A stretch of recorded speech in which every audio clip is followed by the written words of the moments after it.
말씀은 마가복음 8장 27절부터 38절입니다. 조금 긴 지문이어서 34절까지만 같이 읽도록 하겠습니다. 한 절씩 교독하겠습니다. 제가 먼저 읽겠습니다. 예수께서 제자들을 데리고 가이사랴 빌립보에 있는 여러 마을로 가셨습니다. 가는 길에 예수께서 물으셨습니다. 사람들이 나를 누구라고 하느냐? 28절입니다. 시작.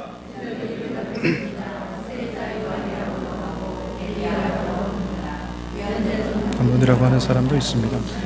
예수께서 물으셨습니다. 그러면 너희는 나를 누구라고 하느냐? 베드로가 대답했습니다. 주는 그리스도십니다. 예수께서 저희들에게 자신에 대해 아무 얘기도 말라고 단단히 주의를 주셨습니다. 예수께서 제자들에게 인자가 많은 고난을 당하고 장로들과 대제사장들과 율법학자들에게 배척받아 죽임당했다가 3일 만에 다시 살아나시게 될 것임을 가르치기 시작하셨습니다.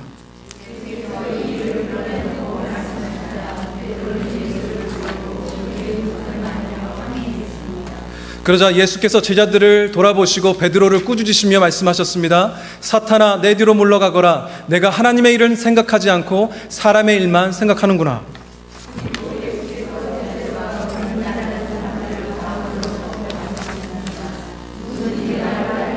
자기를 부인하고 자기 십자가를 지고 따라야 한다. 아멘. 우리 하나님의 말씀입니다.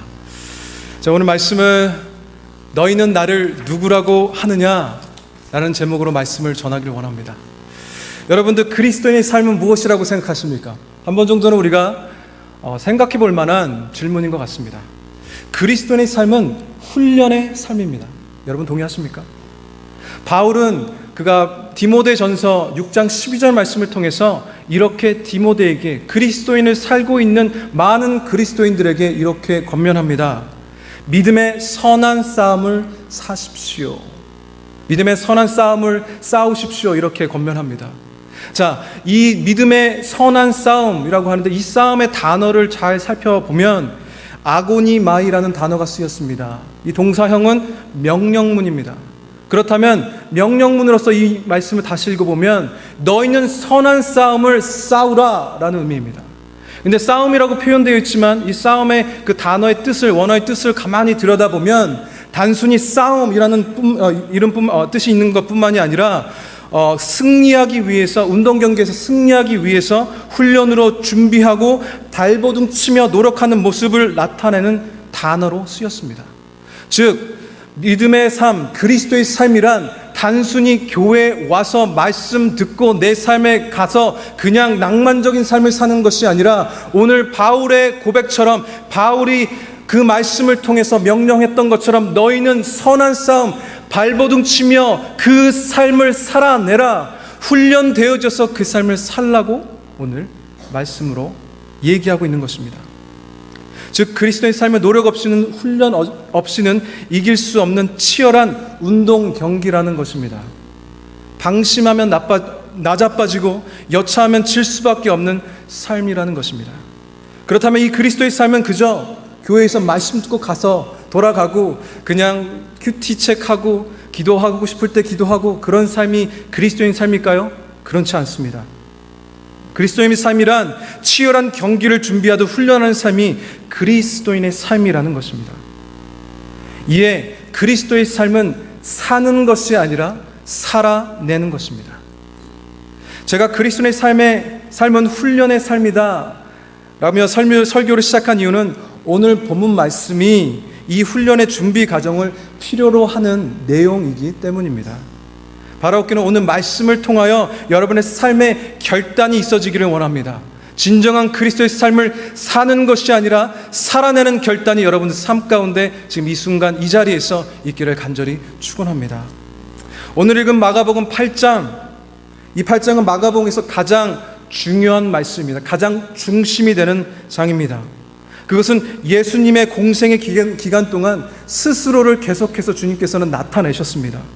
하나님께서 보내신 그 메시아가 나다 라고 계속해서 암묵적으로 주님께서 행하신 많은 기적들과 이적들을 통해서 나타내셨는데 오늘은 예수님께서 자기를 드러내시는 것뿐만 아니라 하나님의 계획을 드러내시는 가장 중심이 되는 장입니다. 한 번 더 예수님께서는 제자들을 데리고 공생의 기간 동안 이 8장 이전까지는 기적은 행하셨지만 하나님의 뜻을 알리시지는 않으셨습니다. 왜 예수님께서 제자들에게 하나님의 뜻, 하나님의 계획을 알리시지 않으셨을까요? 왜 처음부터 알리시지 않고 기적을 많이 행한 이후에 왜 지금 예수님께서 제자들에게 하나님의 뜻을 알리시기를 원하시는 것일까요? 8장은 이제까지 행하신 기적들을 마무리하는 장입니다. 예수님께서 이 8장 이후에는 기적을 행하기보다는 하나님의 뜻을, 하나님의 계획을 초점을 맞추시고 그리고 십자가에 달려가는 그 고난의 길을 가시는 장면들이 나옵니다. 그렇다고 한다면 이해가 조금 안 됩니다. 사실은 하나님의 뜻을 말하기에 가장 적합한 때는 각각에 있었던 기적들 이후에 하면 좋지 않았을까요? 좀 더 이해하기 편하지 않았을까요? 이 앞에 8장에서 우리 읽지는 않았지만 8장 초반에는 4,000명을 먹이는 기적을 주님께서 행하십니다. 8장 24절, 25절, 26절에는 예수님께서 벳세다에서 눈먼 자를 고치시는 기적을 행하십니다. 그때도 예수님께서는 말씀하시지 않으셨습니다. 근데 왜 지금 이 시점에서, 왜 지금에서야 하나님의 뜻, 하나님의 계획을 말씀하시는 것일까요? 이유는 간단합니다. 제자들이 좀 더 훈련되어지기를 주님께서는 기다리셨습니다. 아무것도 모르는 제자들에게 하나님의 계획은 너무도 큰 것이었기 때문에, 받아들일 수 없는 것이었기 때문에 좀 더 믿음이 성장하고 훈련되어지기를 기다리셨던 것입니다. 이제 어느 정도 훈련되고 교육된 제자들과 무엇을 하시려고 하시나? 오늘 본 말씀 27절, 28절 말씀 같이 보도록 하겠습니다. 시작. 예수께서 제자들을 데리고 가이사랴 빌립보에 있는 여러 마을로 가셨습니다. 가는 길에 예수께서 물으셨습니다. 사람들이 나를 누구라고 하느냐? 제자들이 대답했습니다. 세례자 요한이라고도 하고 엘리야라고도 합니다. 예언자 중 한 분이라고 하는 사람도 있습니다. 이제 예수님은 어느 정도 훈련되어지고 교육된 이 제자들을 데리고 조금 멀리 떨어졌습니다. 이스라엘의 북단, 최북단 가이사랴 빌립보로 가고 계십니다. 근데 이 지역이 조금은 재밌는 게 예수님께서는 보통 주님의 공생의 사역을 갈릴리에서 하셨습니다. 갈릴리와 이 가이사랴 빌립보는 약 30km에서 40km 정도가 떨어진 곳에 있습니다. 25마일 정도 떨어진 곳이죠. 굳이 예수님께서 자신이 사역하신 곳을 나오셔서 왜 가이사랴로 가시면서 거기서 제자들에게 이런 질문을 던지고 계시는 것일까? 그런 의문이 들었습니다. 왜 그렇다면 이곳 가이사랴 빌립보인가? 예수님이 하시는 모든 일에는 여러분들 말씀을 읽으실 때는 저는 여러분들이 이런 마음을 가셨으면 좋겠어요. 예수님이 하시는 모든 말씀과 예수님께서 하시는 모든 행동들은 각각이 의미를 담고 계시고 의미가 있습니다.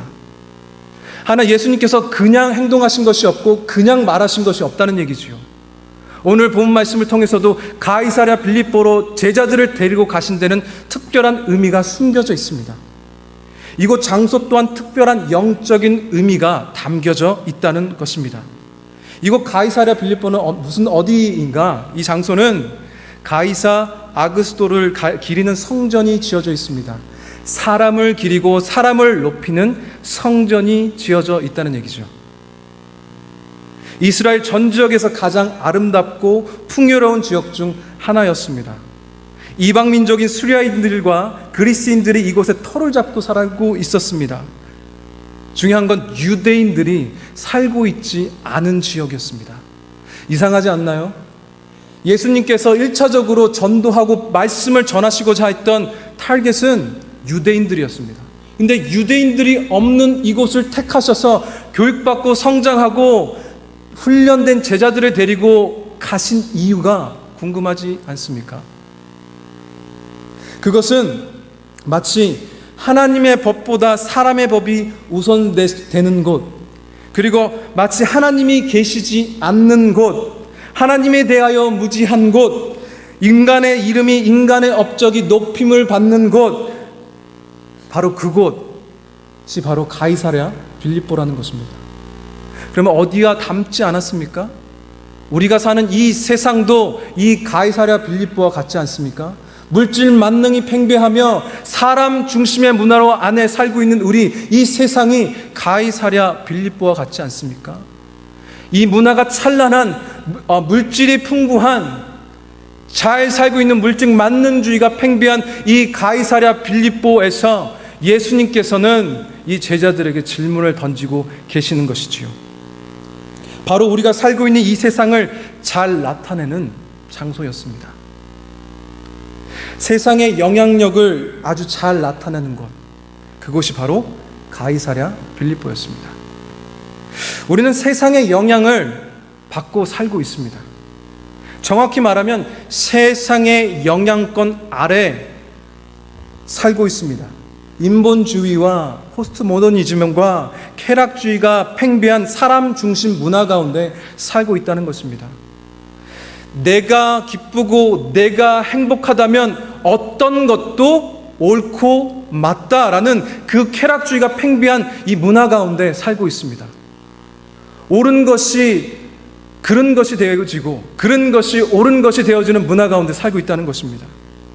즉 예수님을 믿기 어려운 환경 가운데 살고 있다는 이야기입니다.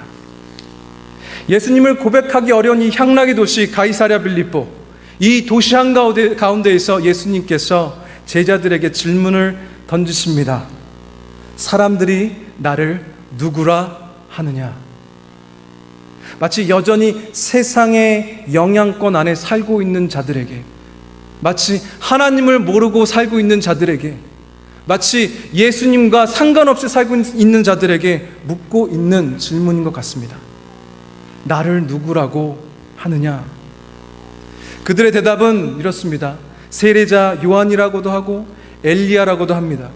예언자 중 한 분이라고 하는 사람도 있습니다. 자, 이 질문을 근거로 우리가 세상의 영향을 받고 사는 사람들의 특징을 두 가지로 구분 지을 수 있습니다. 첫 번째로 이들은 사실 중심이 아니라 보이는 것 중심입니다. 그도 그런 것이 이 요한과 예수님은 같은 시대에 같이 사역을 하셨던 분인데, 요한은 그렇게 헤롯 왕에게 목이 잘라 순교하게 됩니다. 하지만 요한이 죽은 이후에도 예수님께서 계시니까 보이는 것을 보고 예수님이 요한 아니냐라고 얘기하는 것이죠. 두 번째로는 자기 중심적입니다. 진실은 중요하지 않아요. 이게 맑고 그러다 이거는 중요하지 않습니다. 자기 중심적으로 모든 것을 판단합니다. 자기가 갖고 있는 프레임 안에 모든 상황을 집어넣고 자기 뜻대로 자기 생각대로 해석합니다. 여러분들, 모든 사람은 각자 갖고 있는 프레임이 있습니다. 이 프레임은 마치 우리가 수학 공식에 숫자를 넣어서 답을 얻는 것처럼 모든 공식이 모든 답을 내는 공식이 되지 않습니다. 그런데 마치 우리의 삶은 세상의 영향권 아래 살고 있는 사람들의 특징 두 번째, 자기중심적, 그들이 갖고 있는 프레임으로 모든 문제를 바라봅니다. 사실은 상관없이 이것이 세상의 영향력 안에 사는 사람들의 특징입니다. 그렇다면 우리 훈련을 받고 주님께서 교육하신 이 제자들은 어떻게 반응할까요? 29절 30절 말씀 같이 보겠습니다. 시작. 예수께서 물으셨습니다. 그러면 너희는 나를 누구라고 하느냐? 베드로가 대답했습니다. 주는 그리스도십니다. 예수께서 제자들에게 자신에 대해 아무에게도 말하지 말라고 단단히 주의를 주셨습니다. 이 세상을 살고 있는 우리들에게 주님께서는 똑같은 질문을 하고 계신 것 같습니다. 여러분들 그리스도인이십니까? 여러분들 예수님을 믿고 살고 계십니까? 지금 주님께서 여러분들에게 묻고 계십니다. 그러면 너희는 나를 누구라고 하느냐? 세상 사람들은 나를 그저 인간이라고 얘기하는데, 나를 믿는 너희들, 나를 따르고 있는 너희들, 나에게 영광 올려드리며 나를 예배하는 너희들은 과연 나를 누구라고 얘기하느냐? 예수님께서 묻고 계시는 것 같습니다. 세상 사람들이 자기 중심적으로 자기 프레임 안에 그 문제와 현실과 상황들을 넣고 자기 생각대로 판단하는 세상 사람들과 다른 너희는 나를 누구라고 말하느냐? 이 질문은 굉장히 중요한 의미를 담고 있습니다. 그것은 예수님께서 이 질문을 어디에서 하고 계시는가입니다. 질문하고 계시는 장소 때문에 이 질문 더욱더 중요하게 되어지는 것입니다. 장소는 세상의 영향력을 받고 있는 도시 가이사랴 빌립보. 이제 앞으로 이 제자들이 예수님을 선포해야 할 장소입니다. 바로 그곳이기 때문에 이 질문은 더 중요해지는 것이죠. 그곳에서 어떻게 제자들의 대표인 베드로가 고백을 하고 있습니까? 잘 알고 계시죠? 주는 그리스도십니다. 저는 마태복음의 16장 16절을 조금 더 좋아합니다. 마가복음은 4복음서 중에 가장 먼저 쓰여진 복음서입니다. 말씀드렸던 것처럼 마가는 모든 상황을 약간 스케치하듯이 베드로가 얘기했던 것들을 스케치하듯이 나누고 있어요. 그래서 조금은 짤막하고 왠지 써머리가 돼 있는 느낌입니다. 근데 늦게 쓰여진 마태복음 그리고 누가복음은 마가복음을 기초로 쓰여진 복음서이기 때문에 조금 더 가미된 느낌이 조금 있습니다. 그래서 우리는 마태복음, 마가복음, 누가복음을 뭐라고 얘기하죠? 공간복음이라고 얘기합니다. 다들 공간복음이라고 얘기하신 거죠? 처음 들으신 거 아니죠? 할렐루야. 공간복음이랍니다. 예수님께서 하신 일을 중심으로 쓰여진 복음서, 공간복음이라고 얘기합니다. 근데 마태복음 16장 16절에는 예수님께서 베드로의 고백이 조금 더 깁니다. 이렇게 얘기하죠. 16장 16절. 주는 그리스도시요 살아계신 하나님의 아들이시이다. 아멘. 그리고 예수님께서 어떻게 이 반응한 베드로를 어떻게 말씀하십니까? 17절에 요나의 아들 시몬아 네가 복되도다. 어떤 권세, 어떤 음부의 권세도 너를 무너뜨릴 수가 없다. 베드로, 반석아, 네 반석 위에 교회가 세워질 것이다. 19절에 내가 너에게 천국의 열쇠를 허락하노라. 이렇게 칭찬을 하십니다. 그리고 나서 예수님께서는 30절을 통해서 또 이렇게 좀 의아하게 얘기하세요. 이렇게 칭찬을 하신 이후에 이 제자들에게 이렇게 말씀하시죠. 하지만 너희가 경계함으로 네가 지금 얘기하는 것을 누구에게도 알리지 마라 라고 주님께서 조금 의아하게 제자들에게 말씀하십니다. 그 이유는 무엇일까요? 그 이유는 간단합니다. 아직도 예수님의 제자들이 예수님에 관하여 배울 게 더 있기 때문입니다.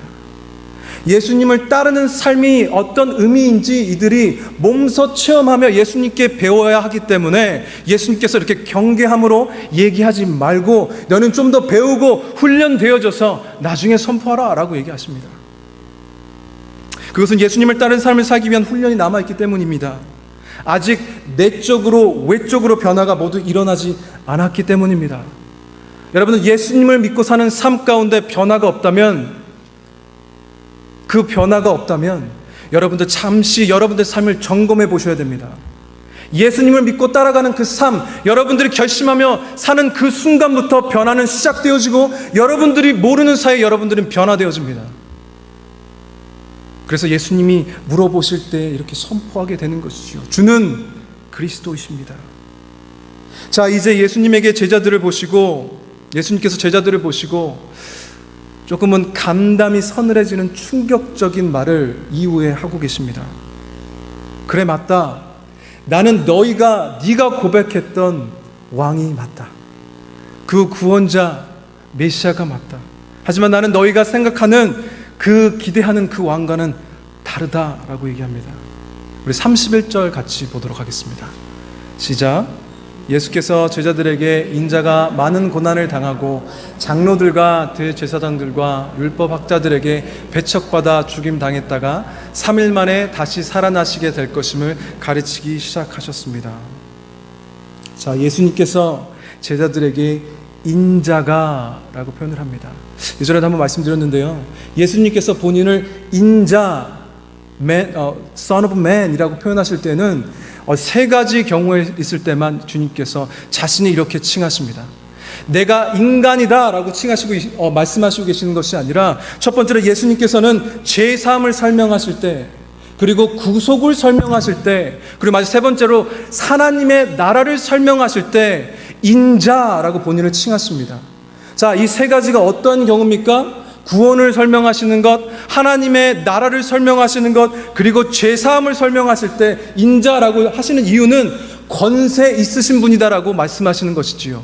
권세 없으시고는 용서하실 수 없고 구속을 하실 수 없으시고 하나님 나라를 선포하실 수 없으시기에 인자라는 표현은 하나님께서 모든 권세를, 예수님께서 모든 권세를 갖고 계신 하나님의 인격자 되신 성자 하나님이실 때 이렇게 인자라고 표현하신 것입니다. 하나님, 나 예수 그리스도, 나는 인간의 아들이지만 나는 그와 동시에 하나님의 아들, 인격자 되신 성자 하나님이다, 나는 하나님이다 라고 선포하실 때 이렇게 인자라고 사용하고 있는 것입니다. 세 가지를 설명할 때 꼭 인자라는 표현을 쓰십니다. 그렇다면 인자는 인간이신 예수님을 칭하는 것이 아닙니다. 하나님이신 예수님을 칭하는 것입니다. 그래서 예수님께서 이렇게 말씀하고 계시는 겁니다.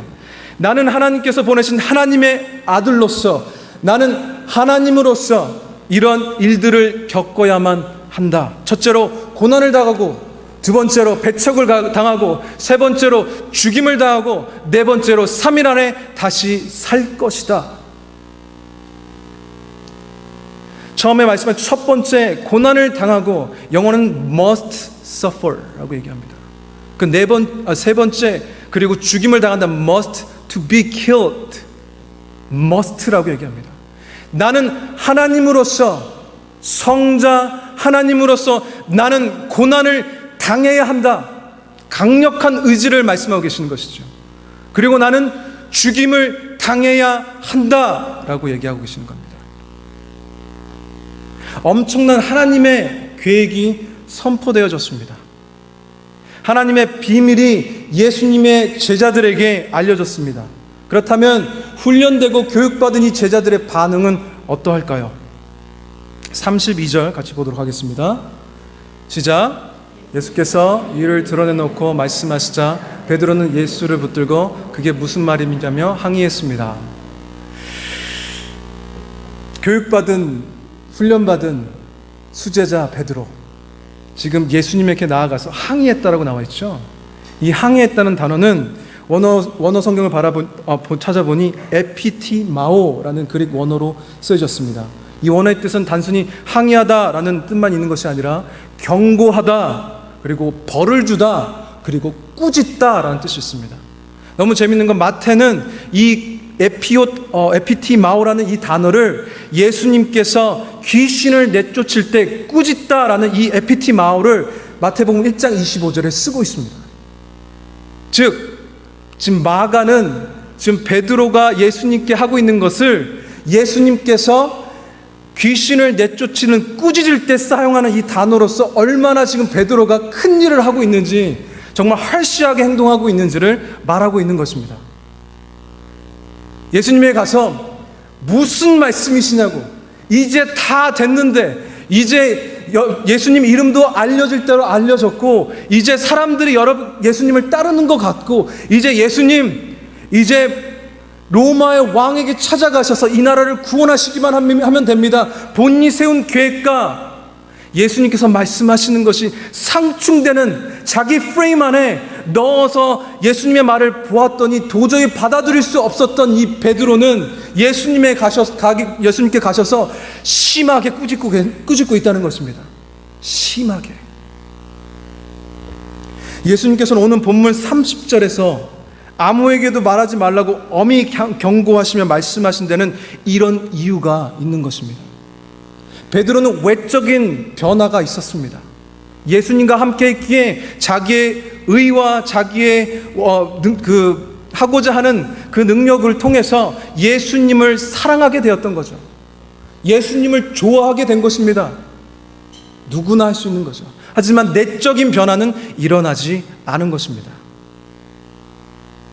그래서 예수님께서는 그렇게 30절에 그렇게 말씀하셨던 거죠. 엄중히 경고하시면서 말하지 말라고, 아직 너희가 준비되지 않았다라고 하셨던 것이죠. 제자들이 아직 완전한 변화를, 외적으로는 예수님을 고백하지만 아직 내적으로까지 변화가 이루어지지 않았다라고 예수님께서 말씀하시는 것입니다. 그래서 세상적으로 예수님의 십자가 행보에 반응한 것입니다. 세상이 주는 그 프레임으로 예수님 말씀을 집어넣고 그리고 자기 중심적으로 생각해서 어떻게 그럴 수 있습니까? 라고 반응하게 된 것입니다. 세상의 영향력을 받고 사는 사람들의 특징이 무엇이라고 했습니까?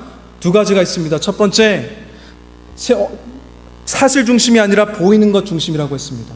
두 번째, 자기 중심적이라고 했습니다. 각자의 프레임을 갖고 모든 상황을 판단합니다.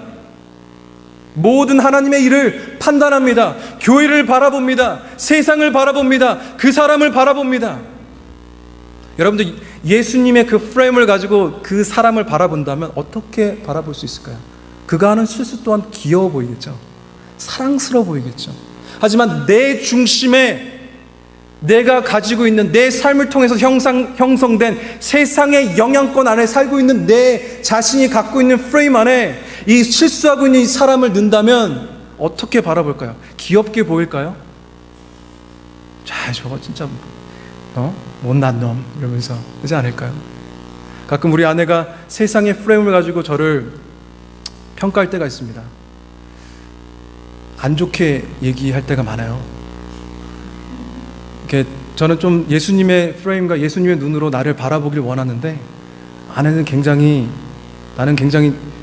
지금 직관적으로 얘기하는 것이 아니라 분석하고 그리고 조심스럽게 목사님에게 얘기합니다 라고 얘기해요.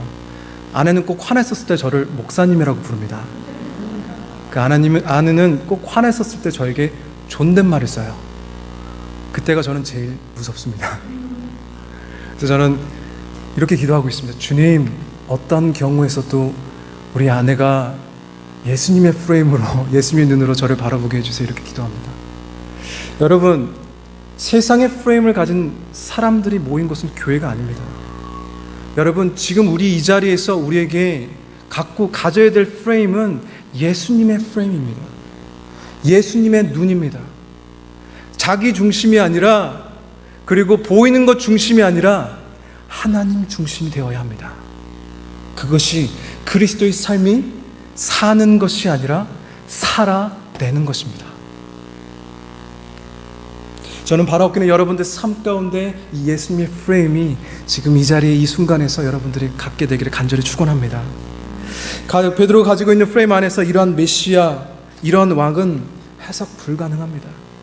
베드로가 가지고 있었던 프레임은 이렇습니다. 예수님께서 그들의 고백처럼 진정한 왕이시라면, 메시아 되신다면 주님께서 왕이라고 하시지 않으셨습니까? 주님께서 나의 구원자 되신다고 하시지 않으셨습니까? 그런데 어떻게 주님께서 고난을 당하십니까? 어떻게 주님께서 배척을 당하십니까? 그것도 종교 지도자들에게 어떻게 주님을 기다렸던 그들에게 배척을 당하십니까? 그리고 어떻게 하나님이신 주님이신 나의 왕이 죽임을 당하십니까? 그 프레임은 이렇게 발동되어지는 것이죠.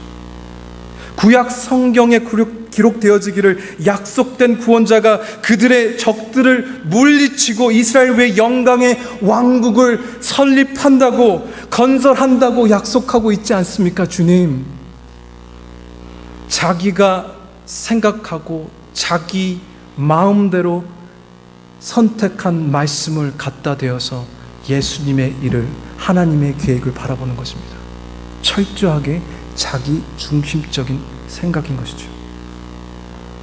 저는 여러분들이 예수님의 영적 프레임을 가지시길 원합니다.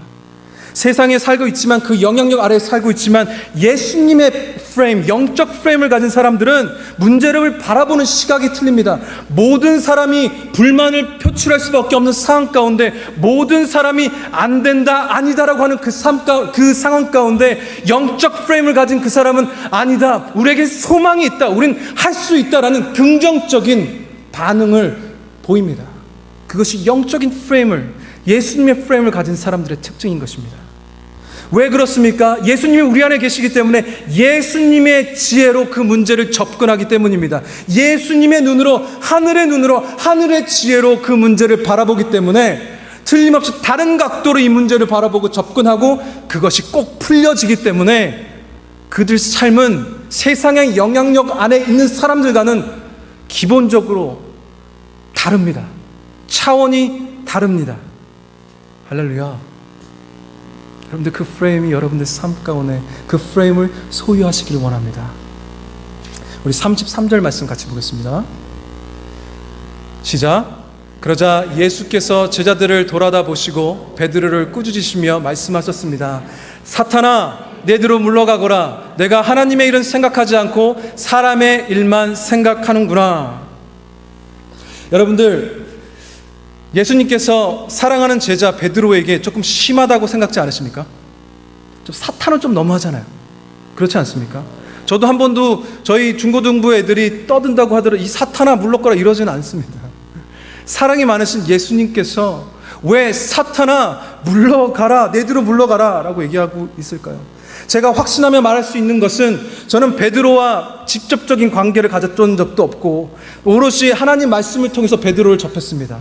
제가 확신하며 말씀드릴 수 있는 베드로에 관한 건, 베드로는 정말로 진심으로 예수님을 사랑했습니다. 예수님을 너무너무 좋아했어요. 예수님을 너무너무 존경했고 예수님을 따르기로 그 삶의 모든 것을 버리고 주님을 따랐던 제자였습니다. 그런데 사탄아라는 말은 좀 심하지 않습니까? 그런데 조금 예수님이 심하지 않나 생각이 들 때 이 단어가 눈에 들어왔습니다. 예수님께서 베드로를 꾸짖기 전에 33절 말씀 앞부분만 잠깐 보겠습니다. 그러자 예수께서 제자들을 돌아다 보시고 베드로를 꾸짖으시며, 자, 예수님께서는 이렇게 말씀하고 있습니다. 나는 하나님으로서 고난을 당해야 된다. 나는 하나님으로서 죽임을 당해야 된다. 이게 하나님의 영적 원리다. 고난 없는 영광은 없다. 너희도 나의 제자이니 너희도 받아들여라 라고 말씀하고 계십니다. 그런데 예수님께서 고난을 당하여 되는 그런 상황을 말씀하셨는데 제자들을 잠깐 들여다봅니다. 말도 안 됩니다, 말도 안 됩니다 하는 베드로에게 꾸짖기 전에 예수님께서 제자들을 돌아다 보십니다. 그 이유는 무엇일까요? 마치 이렇게 얘기하시는 것 같아요. 만약 내가 십자가를 지지 않는다면, 만약 내가 죽지 않는다면 내가 사랑하는 이 제자들은 구원받지 못한단다. 이 사랑하는 제자들은 죽을 수밖에 없단다. 전 그 사랑이 느껴지더라고요. 오히려 정말 예수님께서 너무하시다라는 생각보다도 정말 사랑이 느껴지셨어요. 그 사랑 때문에 자꾸 묵상을 하다가 좀 눈물이 지어졌습니다. 그만큼 사랑하셨던 그 제자들을 위해. 근데 제 베드로에게 이렇게까지 말씀하신 이유는 여기 있습니다. 예수님께서 꾸짖었다라는 이 단어 다시 나옵니다. 아까 썼던 단어인데요, 이 단어 베드로가 썼던 그 꾸짖다라는 의미와 똑같은 단어입니다. 귀신을 쫓을 때 예수님께서 사용하셨던 단어, 베드로와 마태와 누가가 썼던 단어와 동일합니다.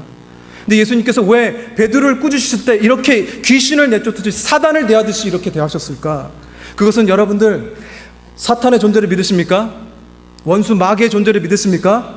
그들은 지금도 역사하고 있습니다. 그들은 여러분들이 하나님과 가까워지는 것을 제일 싫어합니다. 마귀는, 우리의 원수 마귀는 우리가 하나님께 순종하지 못하도록 방해합니다. 낙심시키고요, 좌절시킵니다. 그리고 이렇게 속삭입니다.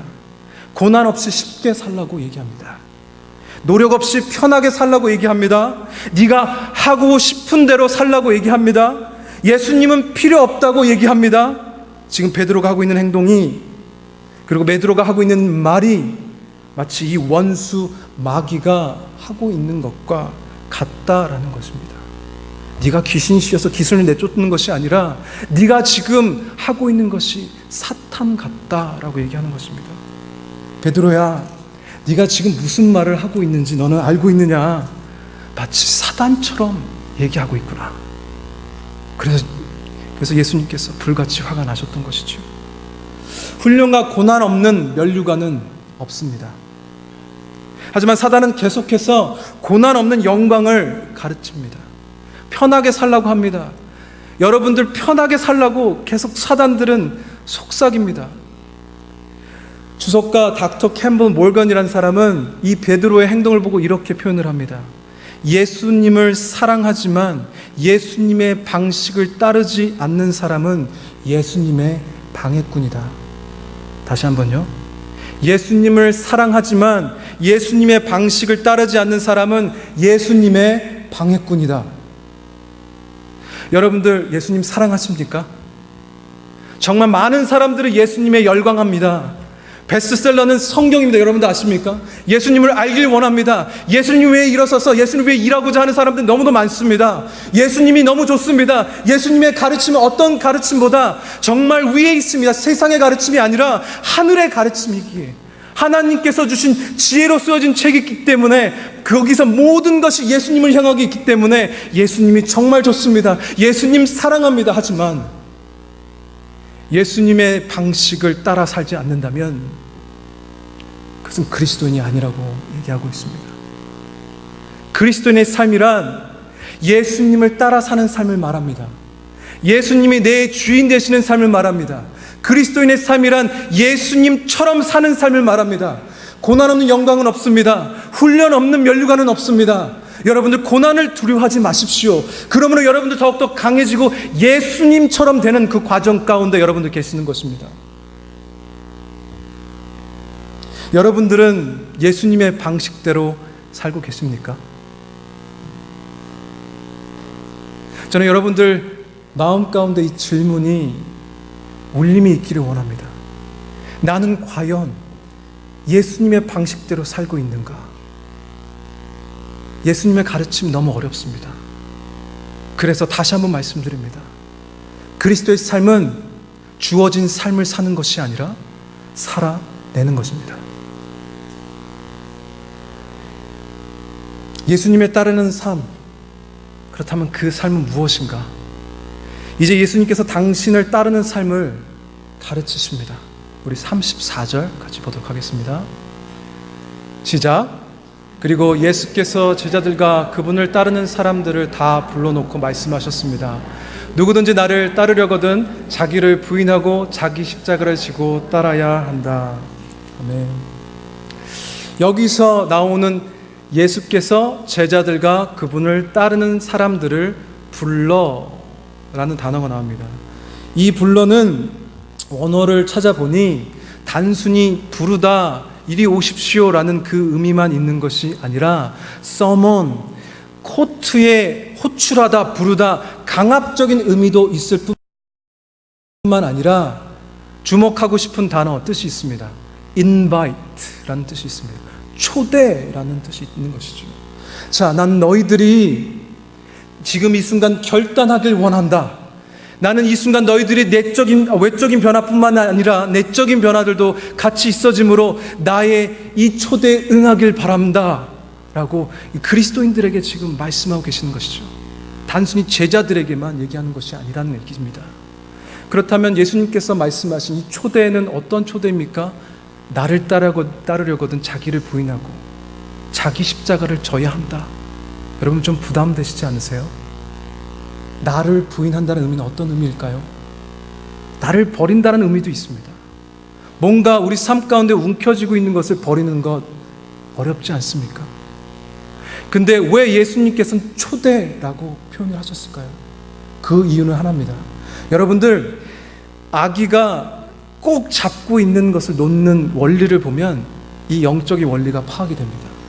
예수님이 지금 자기 것을 버리고 오라고 했습니다. 너를 부인하라고 얘기했습니다. 근데 초대라고 얘기했습니다. 우리 아이들을 가만히 들여다보면요, 꼭 잡고 놓지 않아요. 근데 이 아이가 놓고 놓을 때가 있어요. 자기가 좋아하는 것을 놓을 때가 있습니다. 언제입니까? 더 좋은 것을 볼 때 놓습니다. 저는 여러분들에게 자신을 버리십시오, 가진 것, 좋아하는 것을 버리십시오 이렇게 얘기하고 싶지 않습니다. 예수님을 진정으로 만나시고 예수님의 가치를 보십시오. 무엇보다 더 뛰어난 하나님의 그 지혜를 여러분들이 얻으시면 여러분들 예수님의 가치를 발견하실 수 있습니다. 그럼 여러분들이 자연적으로 여러분들 갖고 계신 것을 놓을 수가 있습니다. 이것이 예수님의 따르는 삶이라면 조금 망설일 수밖에 없지 않겠습니까? 자기 부인이 얼마나 힘듭니까? 잘 살고 있는데 지금도 왜 부인하라고 하나? 잘 살고 있는데. 주석가 워렌 위얼스비, 제가 좋아하는 주석가인데요, 이 주석가가 이 본문을 이렇게 표현을 합니다. 나를 위해서가 아니라 예수님을 위해 사는 것, 자기 십자가를 지는 것은 훈련을 통해 예수님의 고난에 참여하는 것. 전 여러분들이 이런 결단하시길 원합니다. 나를 위해 사는 것이 아니라 예수님을 위해 살았으면 좋겠습니다. 그 결단이 있길 원합니다. 예수님의 영적 프레임으로 이 본 말씀을 보길 원합니다. 자기 십자가를 지고 자기를 부인하고 나를 따르라. 그것이 예수님을 따르는 삶, 그리스도의 삶이라는 것입니다. 예수님의 방식, 예수님의 프레임을 가지고 사는 것, 그리고 주님이 걸으신 그 길을 따라 사는 것, 예수님처럼 사는 것, 그것이 바로 그리스도인의 삶입니다. 얼마 전 우리 중고등부 아이들에게 영화를 보여주기 위해서 몇 가지를 찾다가 좋은 영화를 발견했어요. 우드런이라는 영화를 발견했는데요.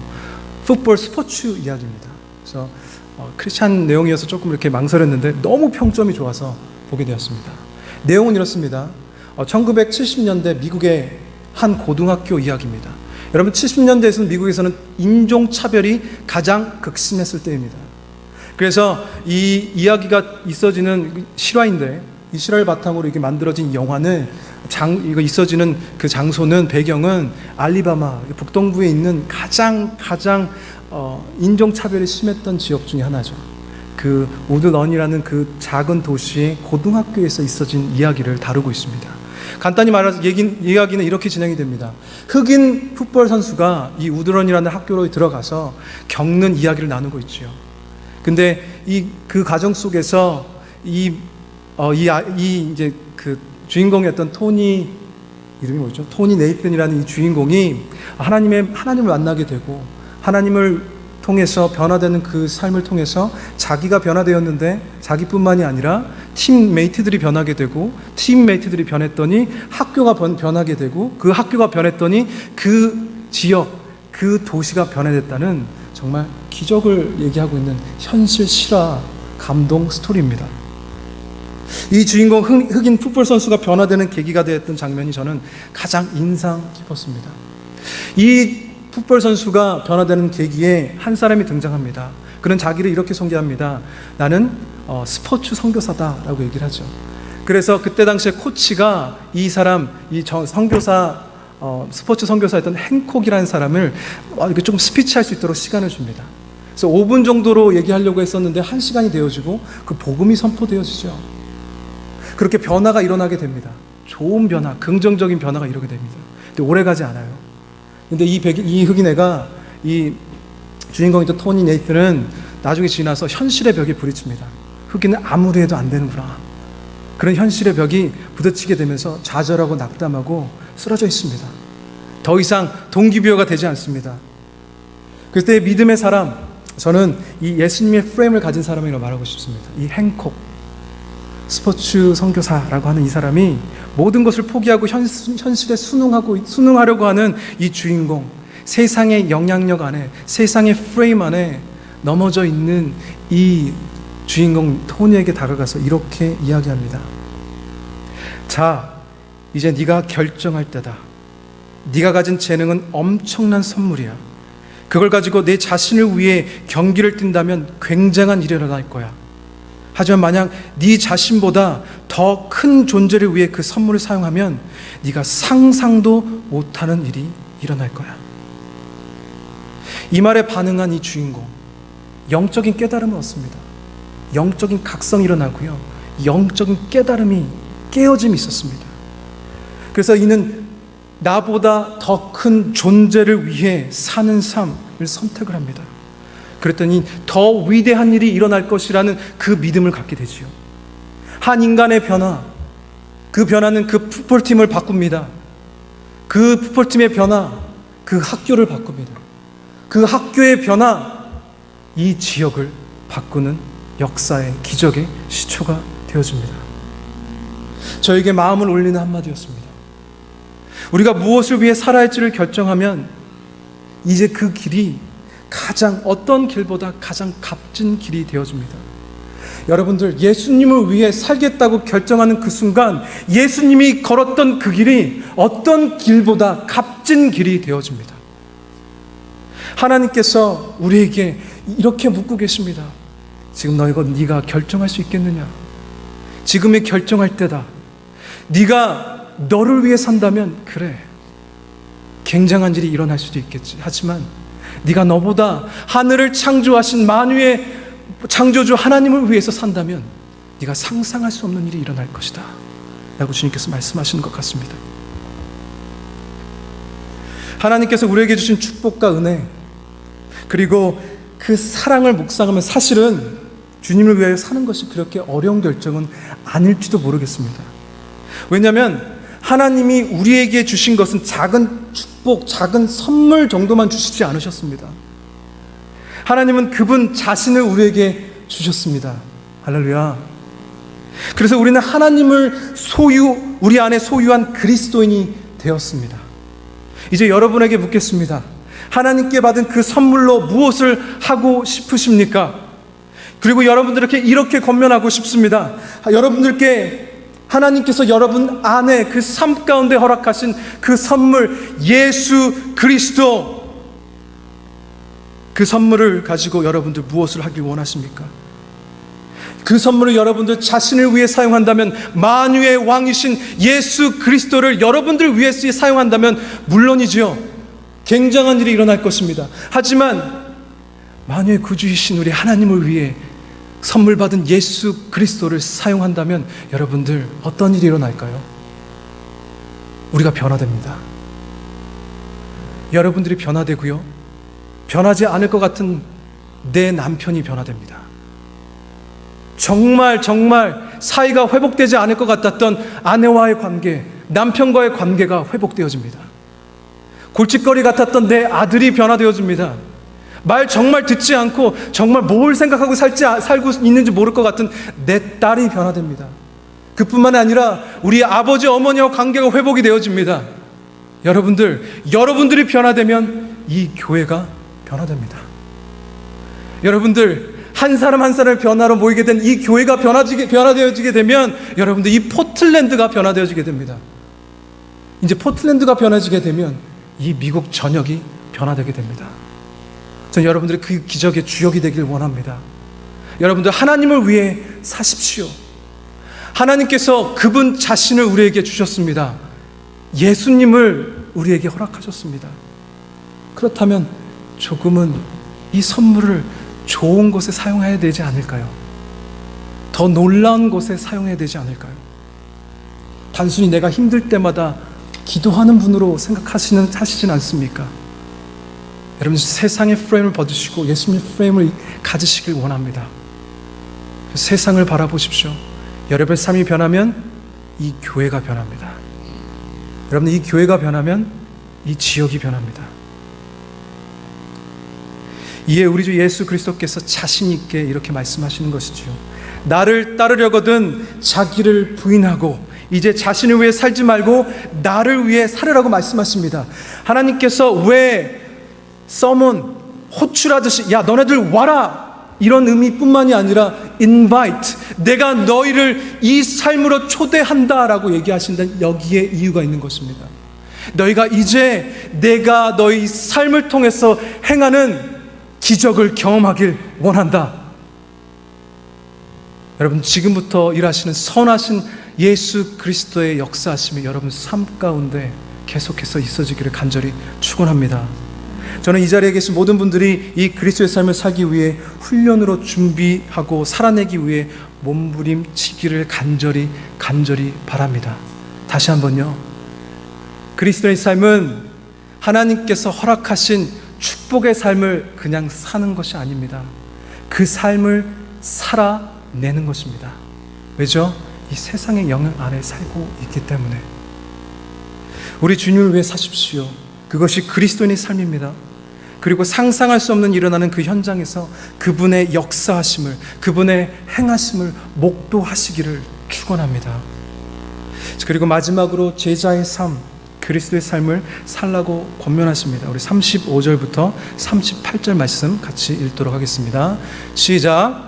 누구든지 자기 생명을 구하려고 하는 사람은 잃어버릴 것이요 누구든지 나와 복음을 위해 자기 생명을 버리는 사람은 구할 것이다. 사람이 온 세상을 다 얻고도 자기 생명을 잃으면 무슨 소용이 있겠느냐? 사람이 자기 생명을 무엇과 맞바꾸겠느냐? 누구든지 음란하고 죄 많은 이 세대에서 나와 내 말을 부끄럽게 여기면 인자도 아버지의 영광을 입고 거룩한 천사들과 함께 올 때 그를 부끄럽게 여길 것이다. 아멘. 주님께서 여러분들에게 이렇게 물으십니다. 너희는 나를 누구라고 하느냐? 여러분들, 이 질문은 여러분들 삶을 돌아가셔서 여러분들의 삶을 살 때에, 그리스도의 삶을 살아낼 때 주님께서 계속해서 물어보시는 말씀입니다. 세상의 영향 아래 살고 있는 우리이기 때문에 주님께서는 계속해서 여러분들에게 인지시키시고 훈련되어지고 하나님 앞에 그리스도인으로서 나아오기를 원하시는 것이지요. 매 순간의 결정의 순간에서도, 여러분 직장에서도 주님께서 이렇게 여러분들에게 물으십니다. 그 세상의 한가운데, 그 도심 한가운데서 주님께서 여러분들에게 물으십니다. 너희는 나를 누구라고 하느냐? 어떠한 삶의 여정 가운데에서도 이런 고백을 하는 여러분들의 되시기를 간절히 축원합니다. 그리스도의 삶은 사는 것이 아니라 살아내는 것입니다. 그래서 여러분들의 삶이 치열하게 몸부림치며 아버지 하나님께서 여러분들에게 허락하신 그 그리스도의 삶을 살아내시는 여러분 되시기를 간절히 축원합니다. 기도하시겠습니다.